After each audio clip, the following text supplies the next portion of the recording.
Hare Nama, Hare Nama eva kevalam, Kalo nasteva, nasteva, nasteva, gatiranyata.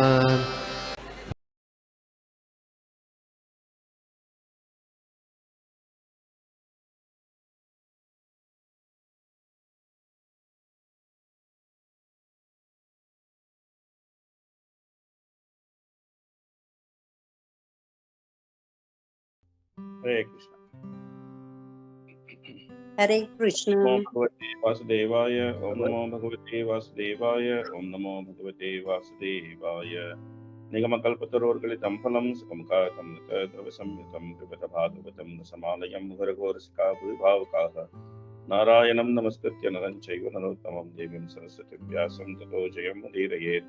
नष्टप्रायेषु भद्रेषु नित्यं भागवत सेवया भगवत्युत्तम श्लोके भक्ति भवति नैष्टिकी।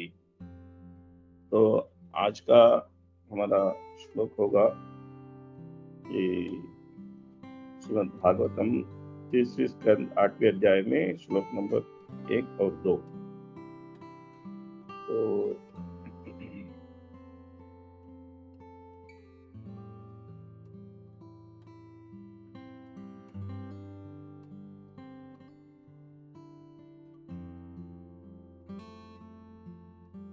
तो ये श्लोक ऐसा जाता है।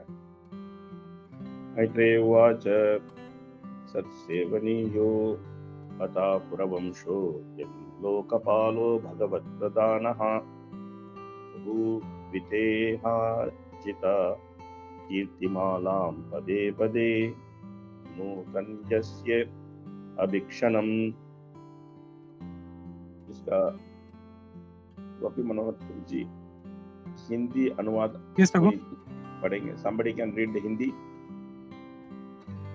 या कोई किसी के पास हिंदी है तो पढ़ सकते हैं। Otherwise I can read the English one. Yeah, Prabhu, it's okay. Yeah, thank you, Prabhu. The great sage Maitreya Muni said to Vidura that the royal dynasty of King Kuru is worthy to serve the pure devotees because all descendants of the family are devoted to the personality of Godhead. You are also born in that family, and it is wonderful that because of your attempt, transcendental pastimes of the Lord are becoming newer and newer at every moment. Purport. The great sage Maitreya thanked Vidura and praised him by reference to his family's glory. The Kuru dynasty was full of devotees to the personality of Godhead and therefore glorious. Because they were not attached to impersonal Brahman or localized Paramatma, but they were directly attached to Bhagavan, the personality of Godhead, they are worthy to render service to the Lord and his pure devotees. Because Vidura is one of the descendants of the family, naturally he engaged in spreading wide the ever-new glories of the Lord. Maitreya felt happy to have such a glorious company as Vidura. He considered the company of Vidura to be more desirable because such association can accelerate one's dominant propensities for devotional service. Soham nranam shulla subhaya dukkam mahat tathanam viramaya tasya pravartaye bhagavatam puranam yathaha sakshat bhagavan rishibhyah. Now let me begin speaking on the Bhagavad Purana, which is directly spoken by the great sages, by the personality of Godhead, for the benefit of those who are entangled in extreme miseries for the sake of very little pleasure. Sage Maitreya proposed to speak Srimad Bhagavatam because it is especially compiled and traditionally comes down in disciplic succession for the solution of all problems of the human society. Only one who is fortunate can have the opportunity to hear Srimad Bhagavatam in the association of pure devotees of the Lord. Under the spell of material energy, the living entities are entrapped in the bondage of many difficulties simply for the sake of a little bit of material happiness. They engage in fruitive activities not knowing the implications. Under the false impression that the body is the self, the living entities foolishly relate to so many false attachments. They think that they can engage with this materialistic paraphernalia forever. This gross misconception of life is so strong that a person suffers continually, life after life, under the external energy of the Lord. If one comes in contact with the book Bhagavatam as well as the devotee Bhagavata, who knows what Bhagavatam is, then such fortunate man can get out of material entanglement. Therefore, Maitreya Muni, out of compassion for suffering men in the world, proposes to speak Srimad Bhagavatam first and last. ओम अज्ञानतिमिरन्धस्य ज्ञानञ्जनशलाकया चक्षुरुन्मीलितं येन तस्मै श्रीगुरवे नमः। श्रीचैतन्यमनोभीष्टं स्थापितं येन भूतले स्वयं रूपकदा मह्यं ददाति सपदान्तिकं। वन्देऽहं श्रीगुरोन् श्रीयुतपदकमलं श्रीगुरोन् वैष्णवांश्च। श्रीरूपं साग्रजातं सहगण रघुनाथान्वितं तं सजीवं साद्वैतं सावधूतं परिजनसहितं कृष्णचैतन्यदेवं श्रीराधा कृष्णपादान् सहगण ललिता श्रीविशाखान्वितांश्च। हे कृष्ण करुणा सिन्धो दीनबन्धो जगत्पते गोपेश गोपिका कांत राधा कांत नमोस्तुते। तप्त कांचन गौरांगी राधे वृंदावनेश्वरी वृषभानुसुते देवी प्रणमामि हरिप्रिये। वाञ्छाकल्पतरुभ्यश्च कृपा सिन्धुभ्यैव च पतितानां पावनेभ्यो वैष्णवेभ्यो नमो नमः। नमो विष्णुपादाय कृष्णप्रेष्ठाय भूतले श्रीमते भक्तिवेदान्त स्वामिनि नामिने। नमस्ते सारस्वते देवे गौरवाणी प्रचारिणे निर्विशेष शून्यवादी पाश्चात्य देशकारिणे। जय श्री कृष्ण चैतन्य प्रभु नित्यानंद श्री अद्वैत गदाधर श्रीवासरि गौर भक्तवृंद। हरे कृष्ण कृष्ण कृष्ण हरे हरे हरे राम राम राम हरे हरे। मूकं करोति वाचालं पंगुं लङ्घयते गिरिमित्रपादमहं वन्दे श्रीगुरुं जयतारणं परमानन्दमाधवं सचैतन्यमीश्वरम्। कथाञ्चन स्मृते स्मिन् दुष्करं सुकरं भवेत् स्मृते स्यात् चैतन्यं महाप्रभु। हरे कृष्ण। तो ये जो पूर्व अध्याय था, उस अध्याय में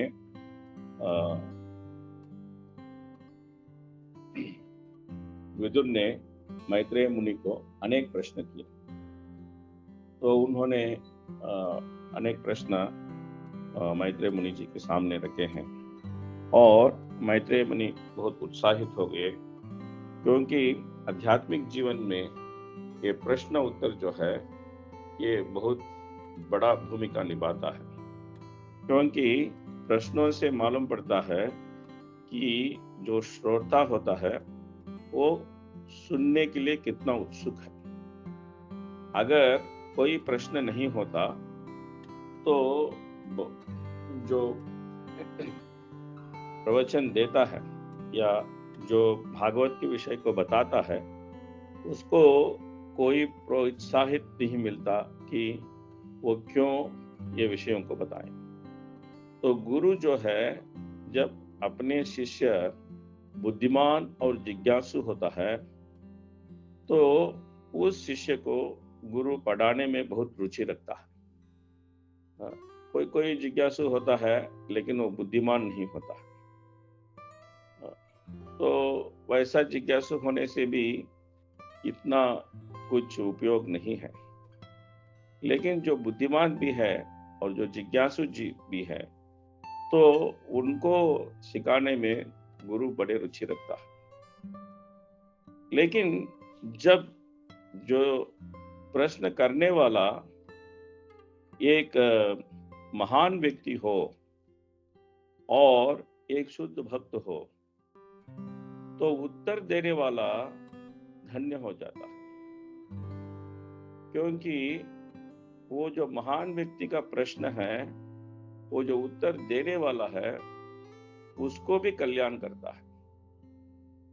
यही यहाँ पहला श्लोक में मैत्रेय मुनि बता रहे हैं कि यहाँ मैत्रेय मुनि गुरु के स्थान पे बैठे हैं और विदुर जी हैं शिष्य के स्थान पर बैठे हैं।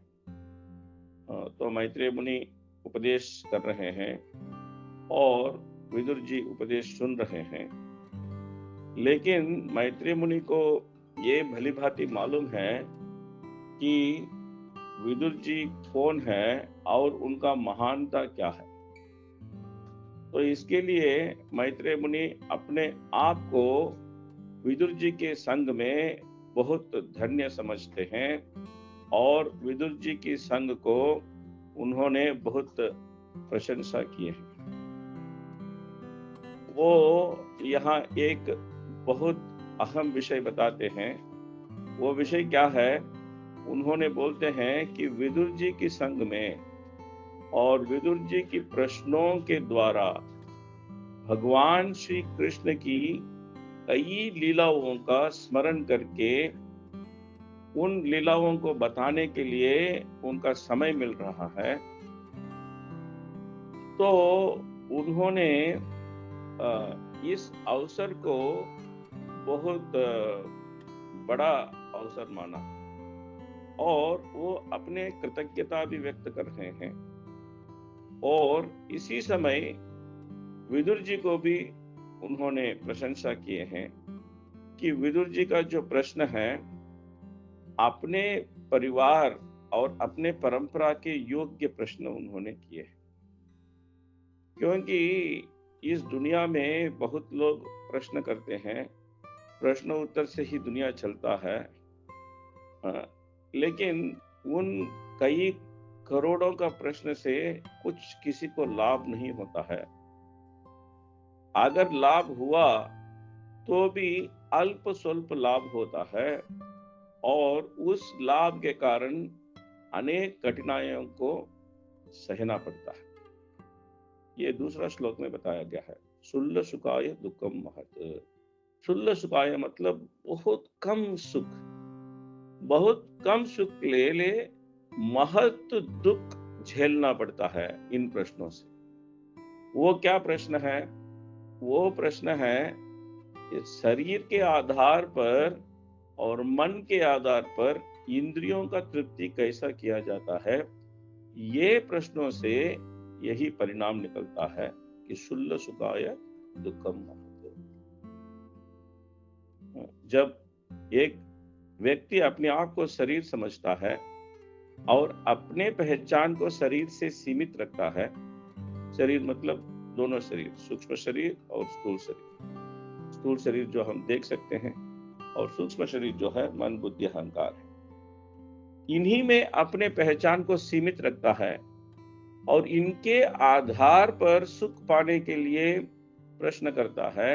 उन प्रश्नों से किसी का कोई कल्याण नहीं होता, उस प्रश्न करने वालों के भी कोई कल्याण नहीं होता है, उस प्रश्न को उत्तर देने वालों को भी कोई कल्याण नहीं होता। ये विषय जो भागवत की दूसरी स्कंद के पहले अध्याय में जब सुखदेव गोस्वामी ने परीक्षित महाराज के प्रश्नों को उत्तर देने का प्रारंभ किया, उसी समय उन्होंने स्पष्ट कर दिया था, श्रोतव्यादीनि राजेंद्र नृणाम संति सहस्रः अपश्यताम आत्मतत्वम गृहेषु गृहमेदिनाम।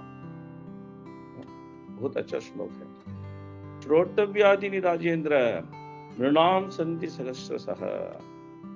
सहस्र प्रश्न है, सहस्र उत्तर है।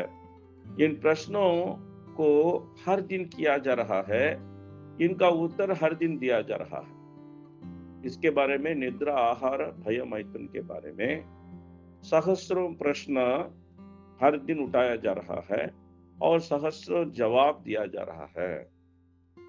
कौन इन प्रश्नों को पूछ रहा है? गृहेषु गृहमेदिनाम। अपने ग्रह को अपना पहचान समझने वाले मूर्ख लोग ऐसा प्रश्न बहुत कर रहे हैं और इन प्रश्नों का उत्तर भी मिल रहा है। आजकल चुनाव खत्म हुआ है, इसके लिए बहुत चर्चा चल रहा है। चुनाव का परिणाम कैसा निकला है, क्या हो गया है, किसको क्या सीट मिला है, किस पार्टी को कितना वोट मिला है, कौन बनेगा प्रधानमंत्री, अपोजिशन कौन होगा, किधर कौन पलटेगा, क्या हो सकता है, क्या नहीं हो सकता है। अनेक अनेक प्रश्न और अनेक अनेक उत्तर, और बहुत वार्तालाप, वाद प्रतिवाद, बहुत कुछ चल रहा है। टीवी खोलिए, अखबार खोलिए, कोई भी जगह खोलिए, इतना प्रश्न उत्तर चल रहा है, लेकिन इन प्रश्न उत्तरों से किंचित भी लाभ नहीं है। जब तक ऐसा महान व्यक्ति, सरकार, दुनिया की कोई सरकार, खाली इंडिया की सरकार नहीं, दुनिया की कोई सरकार है, तो सरकार को चलाने के लिए ऐसा महान व्यक्ति नहीं आएगा जो समझता है कि एक जो सरकार चलाता है, एक नेता है, उसका कर्तव्य शुद्ध मात्र अपने अनुगामियों को कृष्ण भावनामृत में उन्नति कराना है। ये समझने वाला नेता जब तक नहीं आता है, तब तक ये सरकार, दुनिया की कोई सरकार से हमको कोई लाभ नहीं मिल सकता। तो इन वाद विवादों से, इन प्रश्न उत्तरों से हमको कोई लाभ नहीं है। हमको किस में लाभ मिलेगा? शुद्ध भक्तों के प्रश्न उत्तर से हमको लाभ मिलेगा। तो इधर विदुर ने प्रश्न किया है और मैत्रेय मुनि उत्तर देने जा रहे हैं। और वो क्या उत्तर देने जा रहे हैं? वो अपने मन की कल्पना से कुछ उत्तर नहीं देने जा रहे हैं। आजकल के जो नेता है या विज्ञानी है या कोई समूह का एक मुखिया है, सब लोग ये जो आदमी का परेशानी को कैसा खत्म करना है, ये प्रश्न तो सब लोग के पास है। तो 5000 वर्ष पहले यही प्रश्न था, अभी भी यही प्रश्न है। सृष्टि का जो सृष्टि काल जब हुआ था, उस समय भी यही प्रश्न था। जब सृष्टि हुआ था तो ब्रह्मा जी बहुत परेशान हो गए।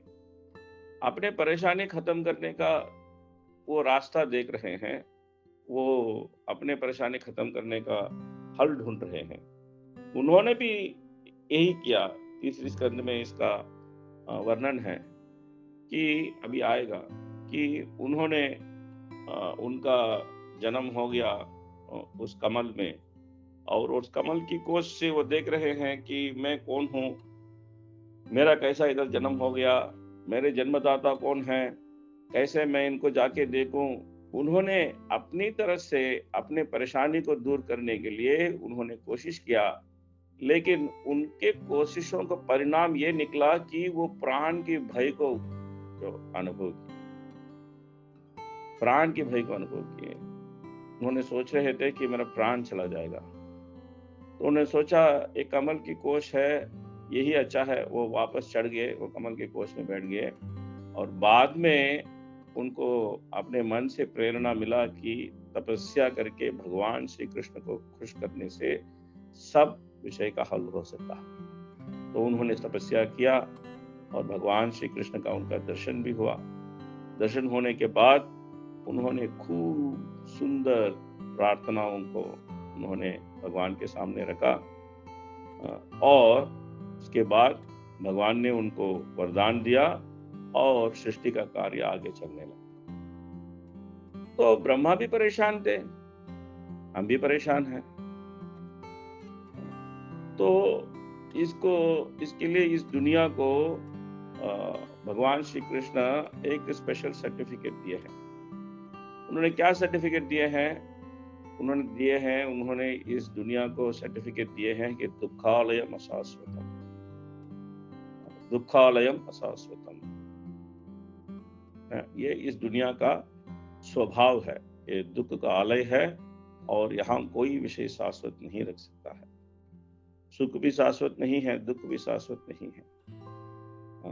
तो प्रहलाद महाराज नरसिंह देव के प्रति अपना जो प्रार्थना में उन्होंने इस स्थिति के बारे में बोल रहे हैं। उन्होंने बोले हैं कि यस्मात् प्रिया प्रिय वियोग संयोग जन्म शोकाग्निना सकल योनिषु दह्यमानः दुख औषधम तदपि दुखम। कितना अच्छा बोल रहे हैं, दुख औषधम तदपि दुखम। एक नेता बहुत खराब है करके उसको हरा के दूसरे नेता को लेके आते हैं, और थोड़े समय जाने के बाद उस नेता अभी खराब लगता है, अभी उसको छोड़ के अभी ये पुराना नेता को वापस लेके आने के लिए कोशिश कर रहे हैं। दुख औषधम तदपि दुखम। एक कहानी है कि एक राजा को एक चोर पकड़ा गया और वो राजा के पास लेके गए। तो राजा ने उस चोर को बोला कि तुम्हारा दंड ये है कि तुमको 1000 कांदा, ऑनियन कांदा इसको कच्चा खाना है, या तो तुम इसको कांदे को कच्चा खाओ, 1000 कांदे को कच्चा खाओ, या तुमको लाठी से 1000 मार मिलेगा।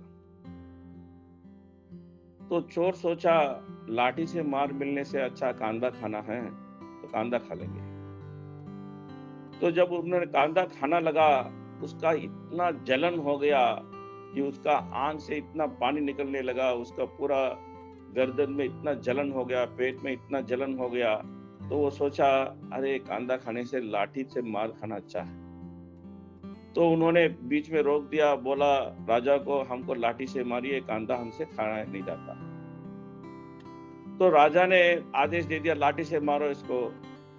तो लाठी से मारा तो इतना दर्द हुआ, इतना दर्द हुआ, वो सोचा कांदा खाना अच्छा है, लाठी से मार पड़ने से मैं मर जाऊं। तो वापस उन्होंने बोला लाठी से मार आप खत्म कीजिए, मैं कांदा खा लेता हूं। राजा बोला ठीक है कांदा खाओ। तो कांदा खाने के लिए आ गया। तो फिर वही स्थिति, वो कांदा खा नहीं सकता है, वो उसको झेल नहीं सकता है। वो सोचता है ठीक है लाठी का मार अच्छा है, तो चला गया, लाठी का मार पड़ने लगा। तो हमारा स्थिति भी ऐसा है। तो हम सोचते हैं कांदा खाने से अच्छा है लाठी से मार, और लाठी का मार से अच्छा है कांदा खाना। हम इधर से उधर भागते हैं, उधर से इधर भागते हैं, अपने समस्याओं का हल करने का कोशिश करते हैं, लेकिन कुछ समस्या का हल नहीं होता। क्यों नहीं होता है? क्योंकि हमारा पहचान आत्मा है। आत्मा का समस्या शरीर के तट पर हल नहीं हो सकता है। ये बहुत सीधा साधा विषय है, सीधा साधा विषय है। आत्मा की जो समस्या जो है, इनका हल शरीर के तट पे नहीं हो सकता है, क्योंकि आत्मा और शरीर का कोई संबंध नहीं है। वो संबंध बनाया गया है, वो संबंध जबरदस्ती बनाया गया है। उस संबंध को जबरदस्ती भगवान की माया ने बना के रखा, उन्होंने बना के रखी है ये संबंध को। ये हमने 7वें अध्याय में देखा था। 7वें अध्याय का प्रारंभ में विदुर जी ने कुछ प्रश्न किए, तो उन्होंने इस प्रश्न किए 7वें अध्याय का प्रारंभ में कि आत्मा तो सच्चिदानंद विग्रह है, आत्मा तो सत्य है, चित्त है, आनंद है, और विग्रह अपना उसका रूप है। इस आत्मा माया में कैसा फंस गया, प्रश्न किया उन्होंने। यदि आत्मा सच्चिदानंद विग्रह है कि वो माया में कैसा फंस गया? यदि वो माया में फंस गया है तो भगवान का निगरानी उसको क्यों नहीं बचाया? प्रश्न किए। तो मैत्रेय मुनि उनका खूब सुंदर जवाब दिए। उन्होंने आत्मा जो है वो माया में फंसाए हुआ स्थिति को जो उन्होंने उल्लेख करने के लिए उन्होंने एक बहुत अच्छा उदाहरण दिए। क्या उदाहरण दिए? कि कोई अपने सर को काट के उसके सामने देख सकता है। तो यह संभव है कि हमारा सर कट जाएगा और हमारे सामने टांगे जाएगा और हम इसको देख सकते हैं? ये तो संभव ही नहीं है, ये तो संभव ही नहीं है। लेकिन ये कब संभव है? ये सपने में संभव है। सपने में हम देख सकते हैं कि हमारा सर कट गया है और हमारे सामने हमारा सर लटक रहा है, और हम सपने में इसको देख सकते हैं, और सर कट जाने का जो दर्द और दुख को हम सपने में महसूस भी कर सकते हैं, इसका अनुभव भी कर सकते हैं। तो इतना भय होता है, इतना दर्द होता है, इतना दुख होता है, ओ मेरा सर कट गया, मेरा सामने लटक रहा है। लेकिन जो जागृत आदमी है उसको मालूम है कि इसका सर नहीं कटा है, ये सपना देखा। तो ऐसा सोने वाले को जगाने का जो काम है वो भागवत का श्रवण करता है। भागवत का श्रवण हमको जगाने का काम करता है। तो भागवतम के अंदर बहुत बार बताया गया। पहले बार है कि व्यासदेव हमको बता रहे हैं। दूसरी बार है कि सौनकादि ऋषि को सूत गोस्वामी बता रहे हैं। तीसरी बार है कि नारद मुनि ने व्यासदेव को बताया। तो चौथा बार है कि सुखदेव गोस्वामी ने परीक्षित महाराज को बताया। और उसका और सातवीं बार है कि पांचवी बार है कि ब्रह्मा ने नारद मुनि को बताया। और छह बार होता है, छठी बार होता है वहां जब भगवान ने ब्रह्मा को बता दिया। और अभी इधर सातवीं बार हो गया जब मैत्रेय ने विदुर को बताया। और वो भी आठवीं बार का एक जिक्र है उसमें। वो क्या है कि संकर्षण, भगवान संकर्षण कुमारों को बताए। तो देखिए सदियों से इस भागवत का कथा चलता आ रहा है। ऐसा नहीं कि भागवत का कथा 5000 साल पहले बताया गया था, नहीं। सृष्टि का प्रारंभ से और उसके पहले आध्यात्मिक दुनिया में भी भागवत का कथा जो है वो सदैव चलता रहता है। क्योंकि इस भागवत का कथा का जो मुख्यत्व क्या है, ये क्यों इतना भागवत का कथा का बारे में बताया गया है, इसका अहमियत क्या है, तो ये क्यों बहुत मुख्य है। क्योंकि ये हमारे परेशानियों को निरंतर हल कर सकता है। निरंतर हल कर सकता है। निरंतर हल कैसा कर सकता है? हमारे परेशानियों का एक ही कारण है। वो कारण क्या है? हम आत्मा है और हम अपने आप को शरीर समझते हैं। आत्मा की एक वृत्ति होता है, एक व्यवसाय होता है, उसको हम छोड़ दिए, उसको हम भूल गए। शरीर की वृत्ति और शरीर के व्यवसाय में हम बहुत ही हम बिजी हो गए। हम बहुत शरीर की व्यवस्था में और शरीर का जो पालन करने में, शरीर का व्यवसाय में, शरीर की वृत्ति में हम अपने पूरा समय उसी में गुजार रहे हैं। आत्मा के बारे में हम लोग सोचे भी नहीं कि मैं आत्मा हूं, ये मेरा पहचान है। इसके बारे में हम सोचे भी नहीं, क्योंकि हमको ये विषय मालूम ही नहीं है।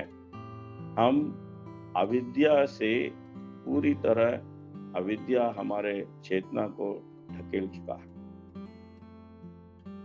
तो उस अविद्या के कारण हमको ये मालूम भी नहीं है कि हम आत्मा है, हम शरीर नहीं है।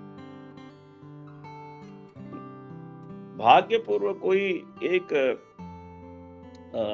शुद्ध भक्त को मिलता है और उस शुद्ध भक्त की वाणी का श्रवण करने का भाग्य उसको मिलता है, तो उनके श्रीमुख से ये सुनता है भागवत की द्वारा कि वो आत्मा है, वो शरीर नहीं है। लेकिन इसको समझने में भी बहुत समय लग जाता है, क्योंकि हमको विश्वास नहीं होता। जब विश्वास होगा तो एक क्षण में पूरा जो परेशानी जो है, जो दुख जो है, एक क्षण में खत्म हो जाएगा। ईश्वर सद्यो कृति अवरुध्यते अत्र कृति भी शुश्रूषुभि तत्क्षणात्। भागवतम बोलता है तत्क्षणात्, एक क्षण में खत्म हो जाएगा। लेकिन आत्मा को शरीर के साथ अनादिकाल का संबंध है, तो इसके लिए वो सुन के भी उसको विश्वास नहीं पड़ता है। वो सुनता है कि मैं शरीर नहीं हूँ, मैं आत्मा हूँ। आत्मा का जो मांग है वो अलग है, शरीर का मांग है वो जो अलग है, ये सब सुनता है। लेकिन विश्वास नहीं होता है। वो फिर भी सोचता है, शरीर का हम कैसा देखभाल करेंगे? ये सब सुनने के लिए अच्छा है, मैं आत्मा हूँ, मैं शरीर नहीं हूँ, लेकिन पेट का पूजा कैसा किया जाएगा? आप बोलते हैं भगवान की पूजा करो, वो तो ठीक है, लेकिन पेट की पूजा कैसा किया जाएगा? पेट की पूजा पहले करेंगे, भगवान की पूजा बाद में देखेंगे। तो ऐसा हमको लगता है और हमको विश्वास भी नहीं होता है कि हम आत्मा है, क्योंकि शरीर का हम अनुभव कर रहे हैं, आत्मा की स्थिति को हम अनुभव किया नहीं है। तो इसके लिए हमको विश्वास भी नहीं होता है कि आत्मा की स्थिति क्या है। लेकिन आत्मा की स्थिति का हमारे पास कुछ अनुभव है। वो क्या है कि ढूंढने से उस अनुभव हमको मिलता है। वो क्या है कि सब लोग कामना करता है कि सब लोग सुख भोगने का। कोई भी ऐसा कामना नहीं करता है मुझे दुख चाहिए। सब लोग सोचता है मुझे सुख चाहिए, और वो भी भिन्न भिन्न तरीके का सुख चाहिए, और वो भी कभी खत्म नहीं होने वाले, हर समय बढ़ते जाने वाले सुख चाहिए। ये कामना सब लोग रखते हैं, लेकिन इस कामना और शरीर का कोई संबंध नहीं है। कामना और शरीर का कोई संबंध नहीं है। क्यों शरीर का संबंध नहीं है? क्योंकि शरीर सब तरीके से सीमित है। शरीर में जो सुख का अनुभव भी बहुत सीमित तरीके से ही अनुभव किया जाता है। वो असीम सुख आने से शरीर खत्म हो जाएगा। हम कभी कभी पढ़ते हैं कि एक आदमी बहुत खुश हो गया, हार्ट अटैक में मर गया। अरे खुश हो गए तो हार्ट अटैक में क्यों मरने का है? क्योंकि शरीर का एक सीमा है। उस सीमा के अंदर ही शरीर जो है सुख या दुख को झेल सकता है। उससे ज्यादा सुख आएगा तो शरीर खत्म हो जाएगा, उससे ज्यादा दुख आएगा तो भी शरीर खत्म हो जाएगा। तो असीम आनंद का अनुभव आत्मा की कामना है, ये शरीर का स्वभाव नहीं है। तो इसके लिए इस जो असीम आनंद भोगने का इस अनुभव से एक बुद्धिमान व्यक्ति जो शरीर की जो प्रकृति और आत्मा की प्रकृति को समझने का कोशिश करता है, वो जान सकता है कि इस जो विचारधारा जो शरीर विरोधी है और शरीर से कोई संबंध नहीं रखता है, उस विचारधारा किधर से निकल सकता है? कोई भी मरना नहीं चाहता है, बल्कि सब लोग जानता है कि शरीर एक दिन खत्म हो जाएगा। जातस्य ही ध्रुव मृत्युर ध्रुवम जन्म मृतस्य च तस्मात् अपरिहर्यते तत्त्वं सोचते। भगवान श्री कृष्ण बता रहे हैं भगवद्गीता में। तो सब लोग को मालूम है हम लोग मरने वाला है। जो जितना ही जन्म निश्चित है उतना ही मृत्यु भी निश्चित है। जातस्य ही ध्रुव मृत्युर ध्रुवम जन्म मृतस्य च। फिर भी कोई मरना नहीं चाहता है, तो ये नहीं मरने का, अमर रहने का ये जो आकांक्षा किधर से आ गया? वो आत्मा की आकांक्षा है, शरीर की आकांक्षा। तो ऐसे बुद्धिमान व्यक्ति अपने विचारधारा की संकेत से अपने पहचान को ढूंढ निकाल सकता है। लेकिन ये जो पहचान है, जो मैं शरीर हूं, मैं आत्मा नहीं हूं, ये पहचान पूरा नहीं है। ये तो आधा अधूरा पहचान है। पूरा पहचान क्या है?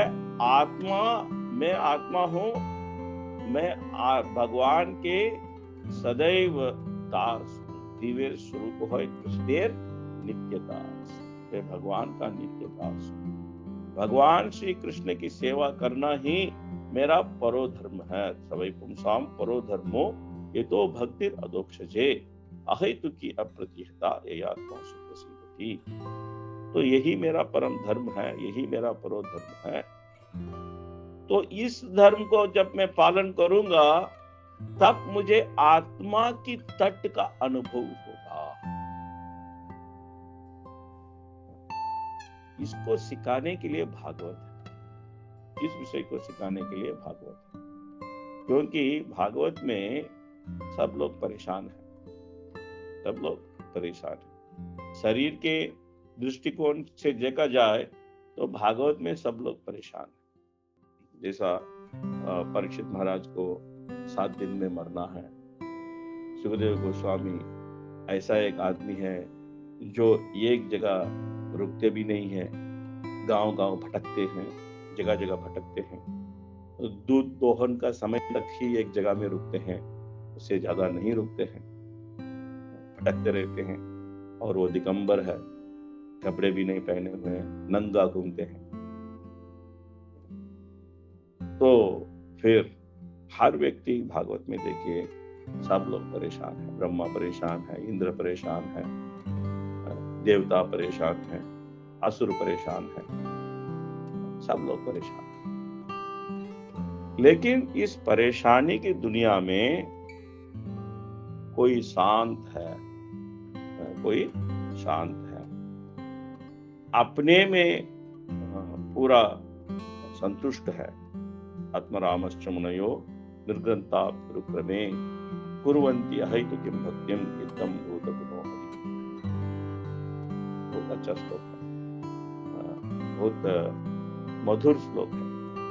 इसमें बताया गया है कि इस परेशानी की दुनिया में कौन बहुत शांत है और असीम आनंद का अनुभव कर रहा है। इत्तम भूतगुणो,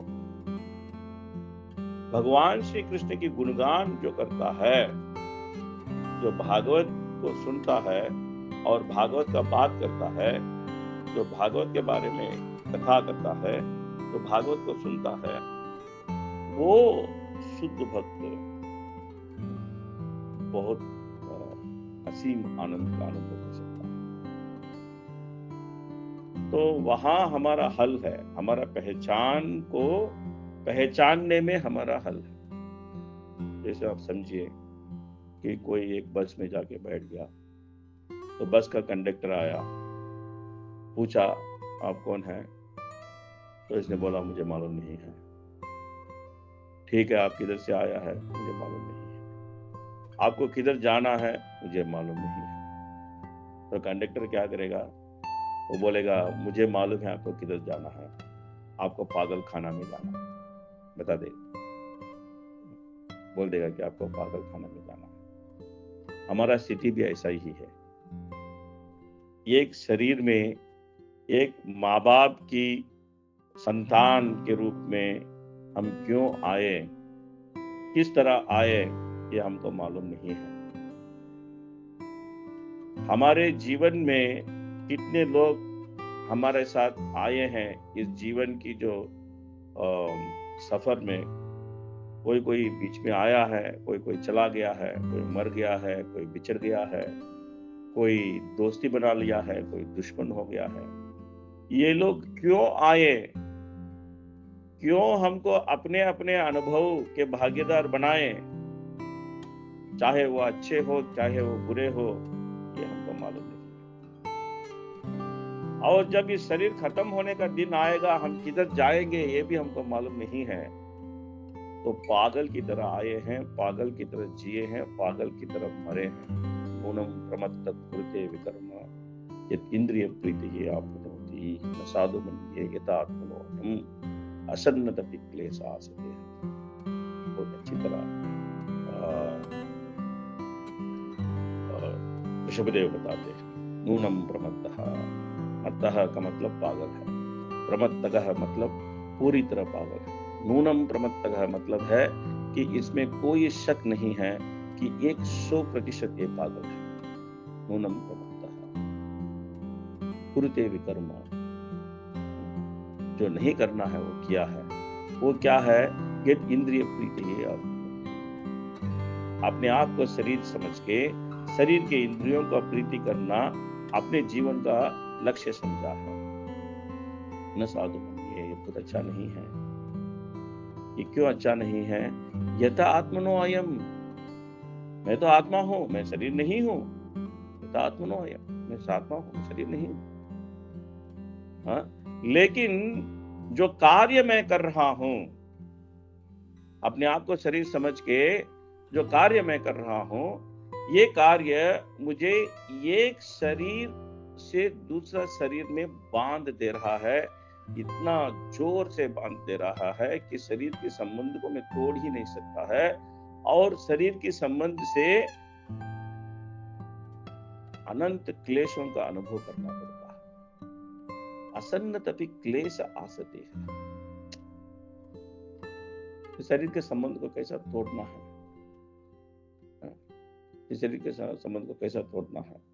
तो हृदय ग्रंथि, जो हृदय में जो गांठ लगा हुआ है, इसको कैसा तोड़ना है?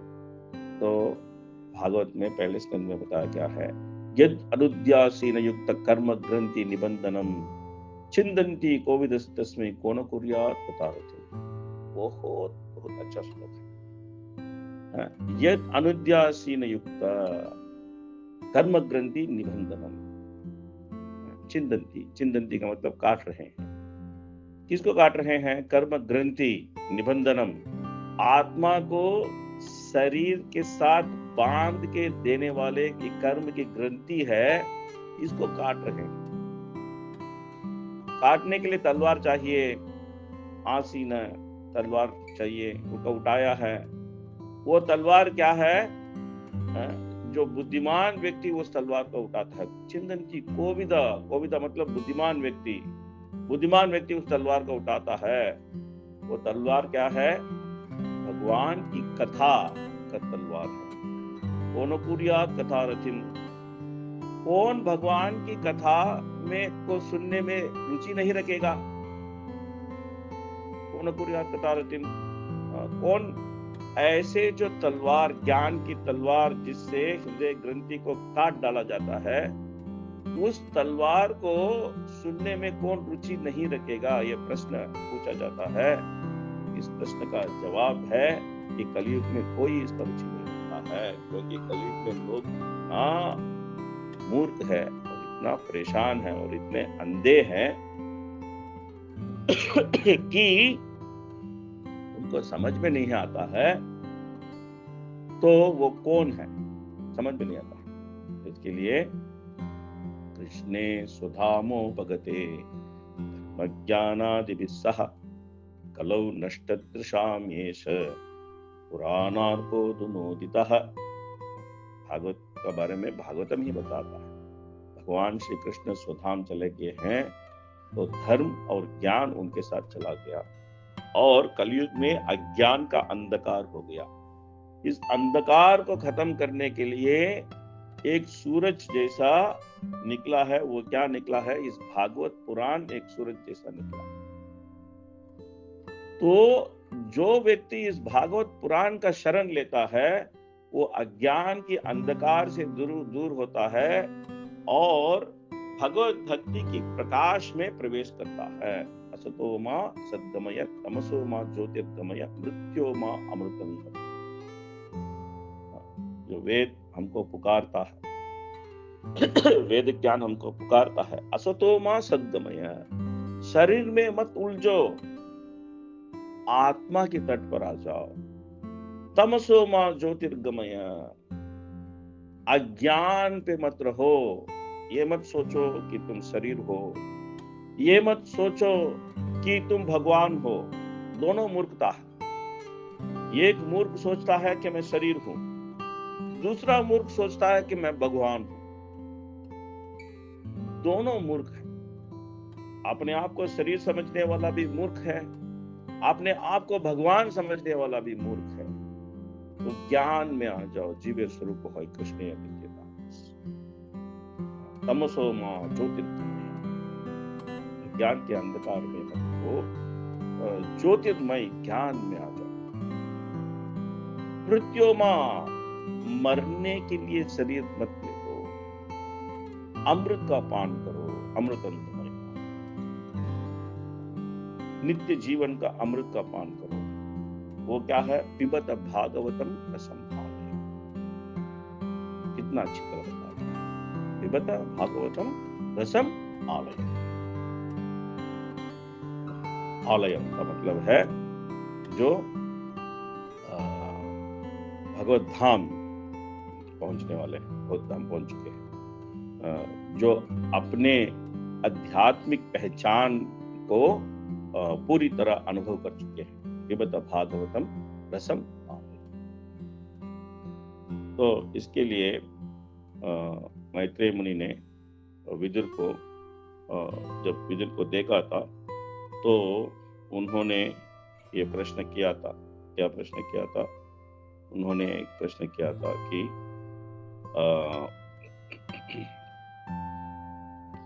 मनुष्य जीवन के परेशानी को कैसा हल किया जाए। उन्होंने यही प्रश्न किया था कि मनुष्य जीवन की परेशानी को कैसा हल किया जाए। तो उस प्रश्न के उत्तर देने के लिए अभी मैत्रेय मुनि प्रस्ताव रख रहे हैं कि उन्होंने भागवत कथा को सुनाने का प्रारंभ करें, क्योंकि मैत्रेय मुनि भी एक शुद्ध भक्त है और विदुर जी भी शुद्ध भक्त है। इन दोनों का वार्तालाप से हमारा जीवन का उद्धार हो सकता है। इसके लिए जो विषय आगे आएगा इसको ध्यान पूर्वक सुनना है। ध्यान पूर्वक सुन के हमारा जिंदगी में इसको लागू करने का कोशिश करना है। जब जितना हम इसको लागू करने का कोशिश करेंगे उतना हम इस जो स्थिति है, शुल्ल सुखाय दुखम महत, थोड़ा सा सुख के लिए बहुत दुख को अनुभव करने का ये स्थिति है, इस स्थिति से हम बाहर आ सकते हैं और असीम आनंद का अनुभव कर सकते हैं। हरे कृष्ण कृष्ण कृष्ण हरे हरे, हरे राम राम राम हरे हरे। ठीक है, इधर रुकते हैं, देखते हैं कि किसी के पास कुछ प्रश्न है या कोई अपने जो चिंतन व्यक्त करना चाहता है। तो ये समय है।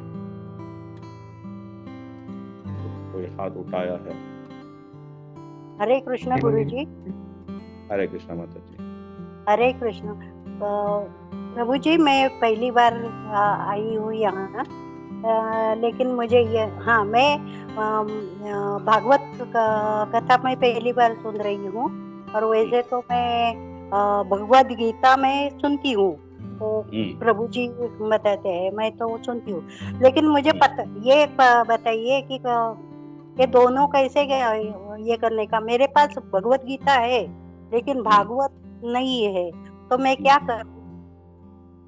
तो आप पहले ये काम कीजिए कि आप प्रभु जी के साथ संपर्क रख के भागवत का पूरा सेट आप खरीद कर लीजिए। तो 3,000-4,000 रुपया कुछ होता है मेरा हिसाब से, प्रभु जी का मालूम होगा। तो पूरा भागवत का सेट आप खरीद कर लीजिए। ये तो आपका पहला काम। अच्छा। क्योंकि भगवत गीता और भागवत का विषय तो एक ही है। भगवत गीता में भी विषय है शुद्ध भक्ति, भागवत में भी विषय है शुद्ध भक्ति, लेकिन भगवत गीता जो है वो भगवान श्री कृष्ण अर्जुन को जल्दबाजी में बोल दिए, क्योंकि युद्ध प्रारंभ करना है। तो युद्ध प्रारंभ करने के समय में जो अर्जुन ने युद्ध करने से इनकार कर दिए, तो दोनों का ज्यादा समय नहीं है। तो जल्दी जल्दी भगवान श्री कृष्ण अर्जुन को समझाए, जल्दी जल्दी अर्जुन भी समझ गए, क्योंकि अर्जुन भी उस लेवल के थे कि भगवान उनको जल्दी जल्दी समझाए और अर्जुन भी जल्दी जल्दी समझ। जो विषय जल्दी में समझाया गया है उसको भागवत विस्तार में समझाता है। तो इसके लिए एक दृष्टिकोण से देखा जाए तो भगवत गीता एक संक्षेप जो प्रश्न उत्तर है, उस संक्षेप प्रश्न उत्तर का जो विस्तार जो है वो भागवत में किया गया। इसके लिए भगवत गीता को पूरी तरह समझने के लिए भागवत का जो अध्ययन करना, भागवत का पढ़ना, अध्ययन करना बहुत आवश्यक है। तो इसके लिए आपको भागवत लेना है, भागवत का जो ग्रंथ है वो गोपी मनोहर प्रभु से लेना है और उसके बाद उसका ध्यान पूर्वक पढ़ने का शुरू करना। ये करने से ये तो मुझे ऑनलाइन मंगवाना पड़ेगा क्योंकि मैं कनाडा में रहती हूँ। कनाडा से। आप कनाडा में किधर रहते हैं? ब्रैम्पटन में। ब्रैम्पटन में इस्कॉन का मंदिर है। हाँ है। उधर जाएंगे। टोरंटो में नहीं बोल रहा हूँ, मैं ब्रैम्पटन में बोल रहा हूँ। टोरंटो डाउनटाउन में इस्कॉन का एक मंदिर है, वो तो अलग बात है। आप तो ब्रैम्पटन में रहते हैं। ब्रैम्पटन और टोरंटो बहुत दूर है, मुझे मालूम है, क्योंकि मैं कनाडा में 1 महीना लास्ट गया साल में घूम के आया। अभी इस साल भी शायद 1-2 महीने के बाद मैं कनाडा में जाऊंगा। मैं अभी वीसा का इंतजार करके बैठा हूँ। तो आप यहाँ जरूर आइए। मैं जब गया साल कनाडा में गया था तो ब्रैम्पटन का मंदिर में मैं प्रवचन दिया था। तो ब्रैम्पटन जो मंदिर है वो ब्रैम्पटन में ही है, वो बहुत प्रसिद्ध जगह पर है। तो वहाँ ब्रैम्पटन का मंदिर में जाइए, वहाँ भक्त लोग बहुत लोग हैं। वहाँ जाके आप संडे का प्रोग्राम में जाएंगे तो आप आराम से भागवत का सेट भी ले सकते हैं। बहुत अच्छा प्रसाद भी आपको मिलेगा, आप प्रसाद भी ले सकते हैं और प्रवचन भी होगा और प्रवचन भी सुन सकते हैं और आराम से आ सकते हैं। कोई प्रॉब्लम नहीं है, आपको ऑनलाइन मिलने का कोई चक्कर जरूरत नहीं है। अब ब्रैम्पटन का मंदिर में आपको पूरा बुक मिल जाए। Thank you very much. आप गूगल में डाल के देखिए इस्कॉन ब्रैम्पटन, आपको जगह मिल जाएगा। शायद आपका जगह से बहुत नजदीकी होगा। आपके श्री चरणों में कोटि कोटि प्रणाम। हरे कृष्ण। हरे कृष्णा। मैं जस्ट माता जी को इंट्रोड्यूस करना चाहता हूँ। माता जी मेरा जो मराठी का क्लास चलता है उसमें बहुत रेगुलर है एंड माता जी बहुत अच्छा प्रश्नोत्तर भी करती रहती है। माता जी इज वेरी इंक्विजिटिव, बहुत कुछ जानना चाहती हैं। तो आई वाज इंड्यूसिंग हर, माता जी हमारा भागवतम का क्लास भी होता है, उसमें आ जाओ।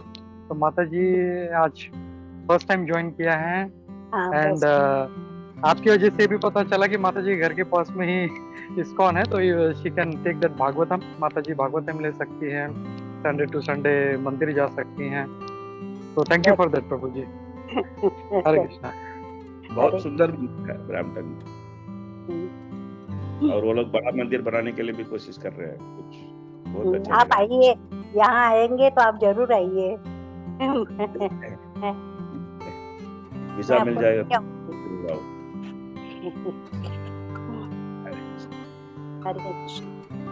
Okay, anybody else?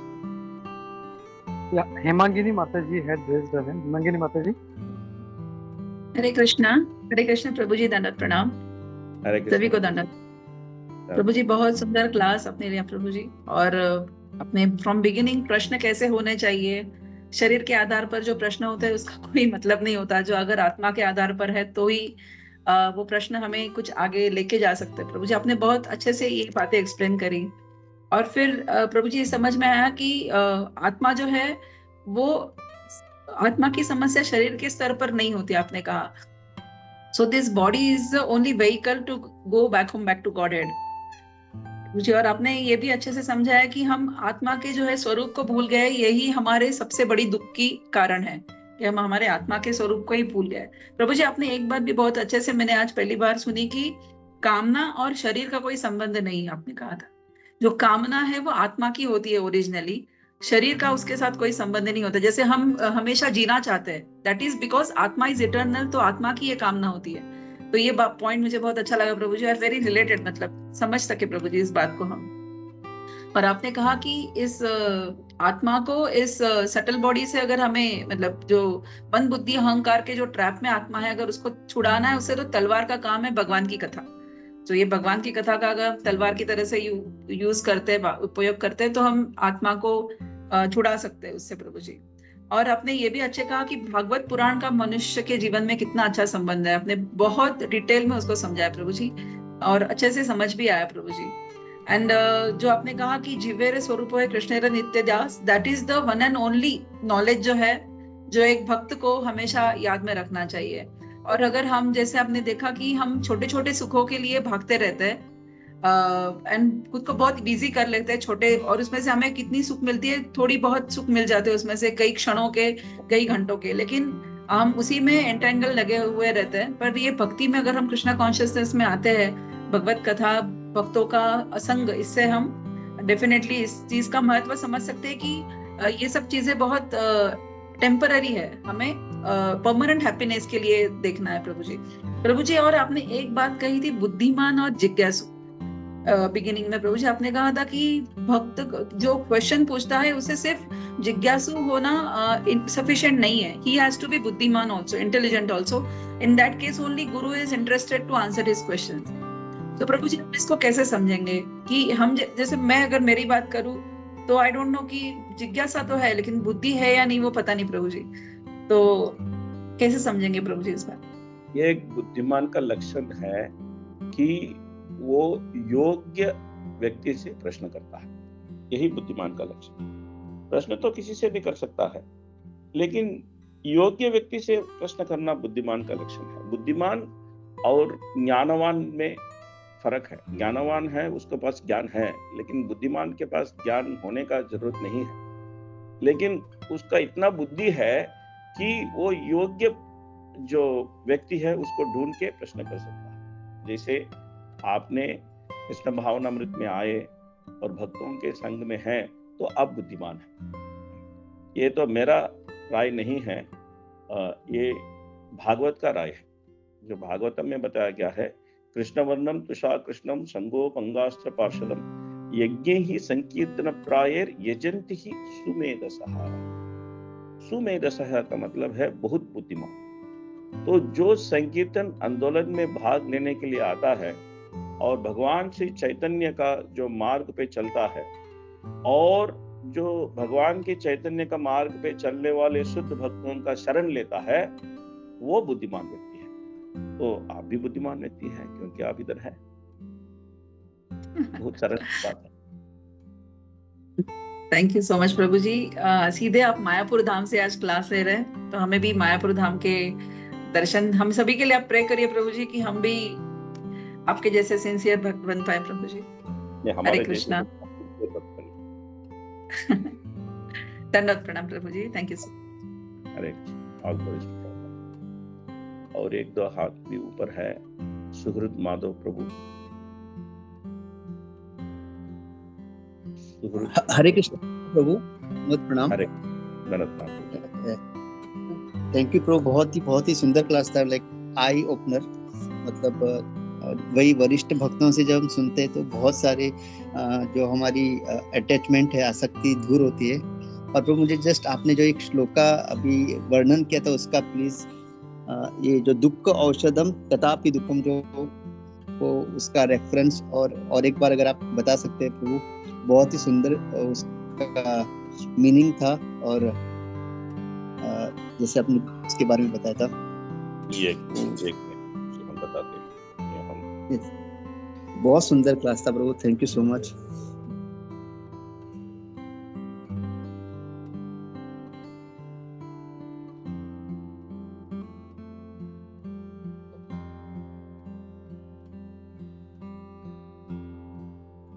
ओके, हम उसको ढूंढते हैं।